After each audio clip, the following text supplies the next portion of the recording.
jërëjëf man la Abdou Guité Seck natif de Saint-Louis du Sénégal jeune chanteur di évoluer depuis Saint-Louis à travers orchestre régional à travers ASC Renaissance orchestre régional groupe WOK ba tey avec le groupe Évolution en carrière solo.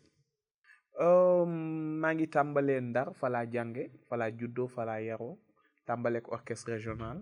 ak style musique bi nga xam ni moom la ñu nàmp di mbalax bu loolu weesoo ma dajeek ay tubaab ñu doon def beneen musique bu bokkul ak bi nga xam ni moom laa nàmp muy une musique inspirée de Peter Gabriel de Sting qui est un peu style pop british pop anglaise après woog nag ma dellu si waat Sénégal et je fais ma musique bi nga xam ni moom laa nàmp mais tamit dama ci boole li nga xam ni moom laa jàng ci école yi bi ma nekkee woog bi ma nekkee bitim réew et tout donc lépp rek nag ci yokku taaru musique sénégalaise ci gën ko pousse au-delà même de sunuy frontières donc voilà en tant que jeune daal noonu laa taxawee. Je pense que album bi ma gën a jaay mooy album Coono Àdduna où j'ai vendu 130 000 exemplaires.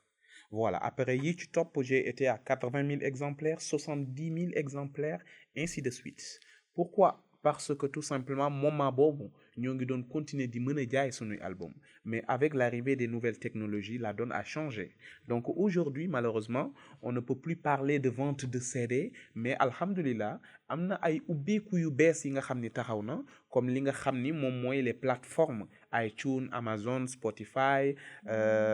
comme li nga xam ni mooy musicbi.com boo nekkee Sénégal mën a jënd tamit musique bi par SMS donc voilà way bu nu génnee rek automatiquement dafay disponible partout dans le monde nga nekk Alaska wala mbaa nga nekk Tokyo mbaa nga nekk faneen ci Afrique tu peux te la procurer directement à travers Internet donc peut-être vente CD yi wàññeeku na mais am na yeneen buntu yu ubbeeku et qui nous rend fort qui nous encourage à continuer dans la musique.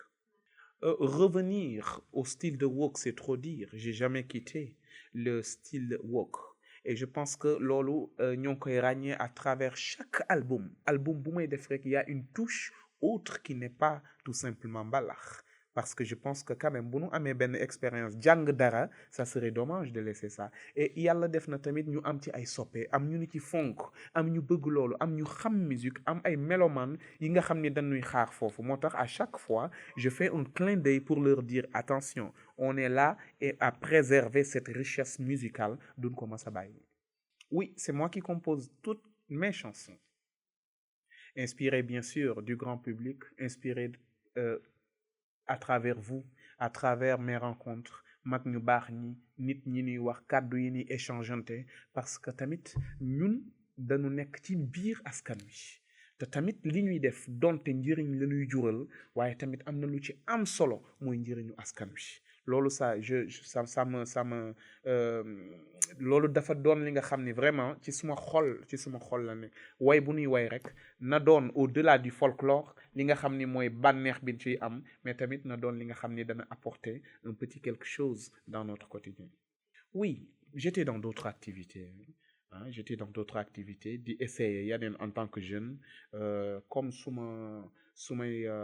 ñi ma ëpp expérience dans la vie dañ may wax toujours il faut savoir diversifier alors j'étais parti pour diversifier mes activités et voilà donc j'étais dans autre chose qui n'avait pas peut-être besoin de communication moo tax ñu gëjoon a gisee waaye nag luy jot na album bu bees ñëw na di njukkal début 2017 lay génn tey jii way bu bees génn na di yaa wën ni bërki démb Coono Àdduna remix génnoon na loolu lépp disponible na te mi ngi lëmbee réew mi kon alhamdulilah ñoo ngi fi te dootuñu bouger na seen xel daaw li motiver sama choix pour ma dellu seeg Coono Àdduna remix parce que tout simplement Guité Clip yi mooy sumay soppe yi nga xam ne bàyyiwoonu benn yoon ca la ma nekkoon à chaque fois sama téléphone bu sonné mooy fan nga nekk on a besoin de toi on a besoin d'une musique d'une bonne musique on a besoin de t'entendre voilà ñoom ñoo ma demandé ma defal leen benn remix alors Coono Àdduna way wi nga xam ni la c'est toujours d'actualité et je pense que ça restera toujours d'actualité parce que ku wax àdduna ni coono moo tax saa yu ñëwee rek jël place am waaye ñu tëgg ko ci tëggin bi nga xam ne tamit dañu ca yokk li nga xam ni dafa évoluer way wi évoluer bu baax li ci biir wax ji philosophie beeg texte beeg ak nag richesse musicale bi recherche bi nga xam ni moom la ñu tollool ci nii boo ko dégloo di nga xam ni y a une grande différence par rapport ak ba ñu defoon bien que ba ñu defoon ca jamono jooju wax dëgg yàlla kenn amuluñ ci lam-laamee ndax public bi yëpp nangu woon nañu waaye bii yaakaar naa moo gën a bëri ñama-ñama voilà te incha allah je pense que ku ko déggul tamit naka jéem a dem dégg comme ça bu ko defee sunu dajee mën ci waxtaanaat. En fait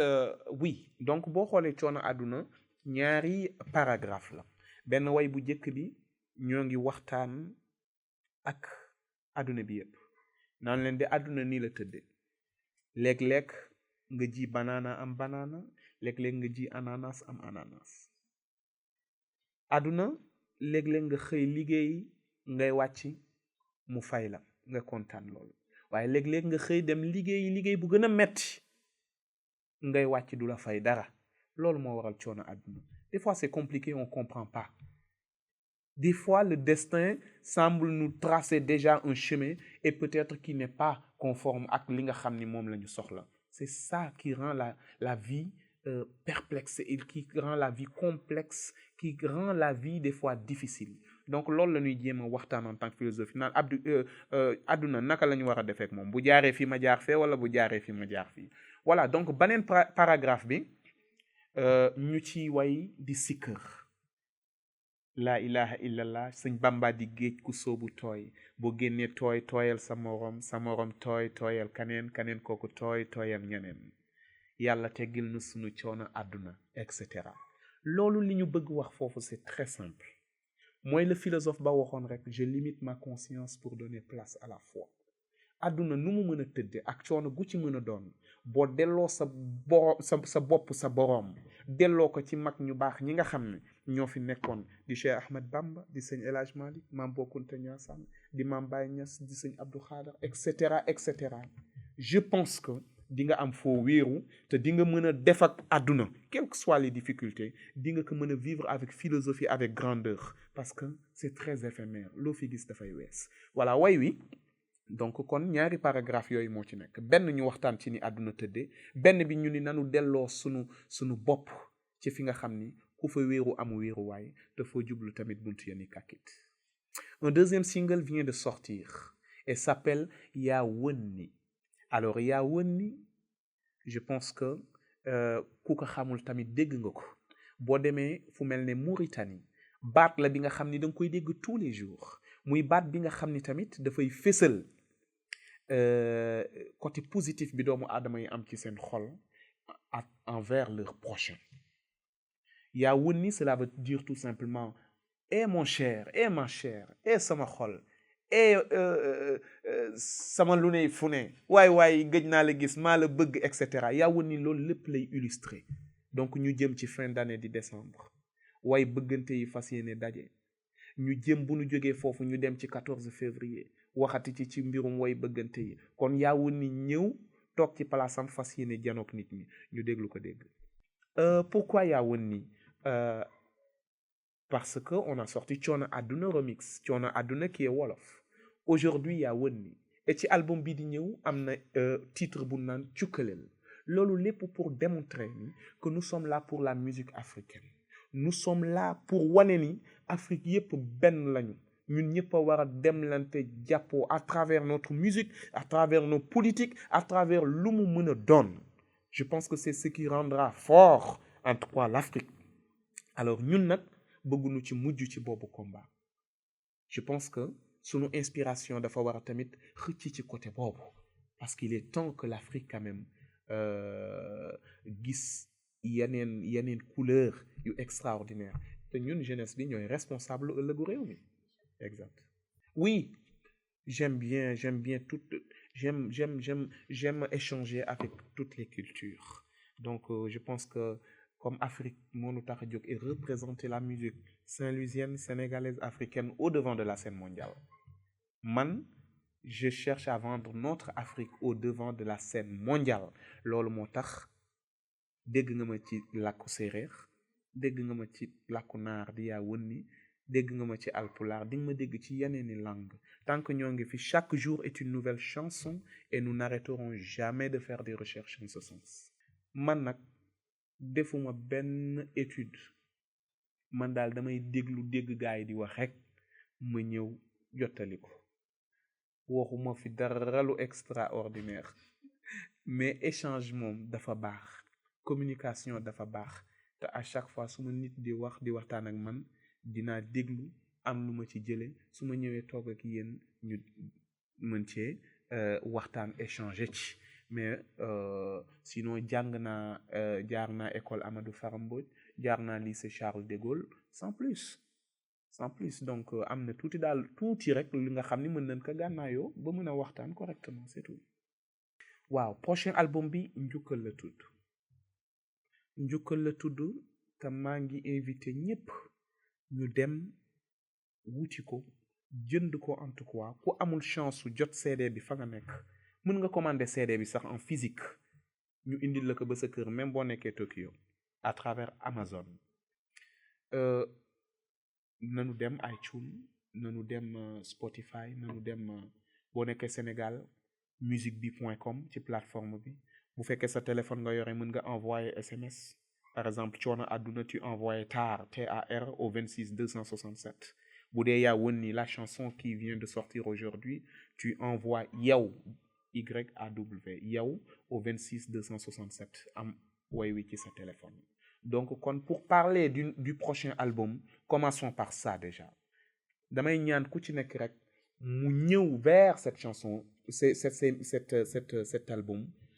mën a découvrir li ci nekk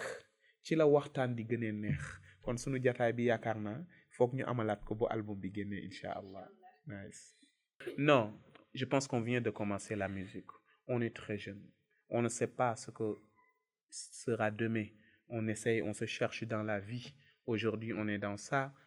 demain on va essayer autre chose et tout mais pour l'instant on est à fond dans la musique et vraiment on compte poser quand même une pierre pour bâtir l'édifice donc je pense que am na lu bari lu ñu war a wax ci Sénégal nin ko téye ak doxalinam ci Afrique ci ëllëgu réew mi ak ëllëgu continent bi etc et je pense que la musique est un bon moyen pour communiquer avec le monde donc je pense que ñoo ngi soog a commencer ci àdduna kon c'est très tôt très prématuré de parler de laisser d'arrêter la musique voilà non pour l'instant on est là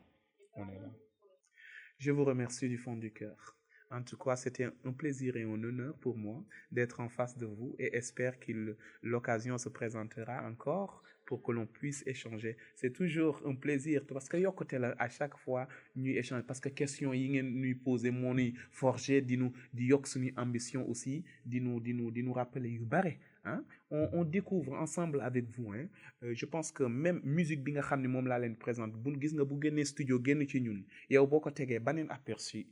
lay def ci man je deviens auditeur et je découvre encore une chose donc les échanges là aussi ça nous enrichit davantage et donc Dieu merci en tout cas c'est entre jeunes et j'en suis fier continuons dans cette lancée de mes fera jour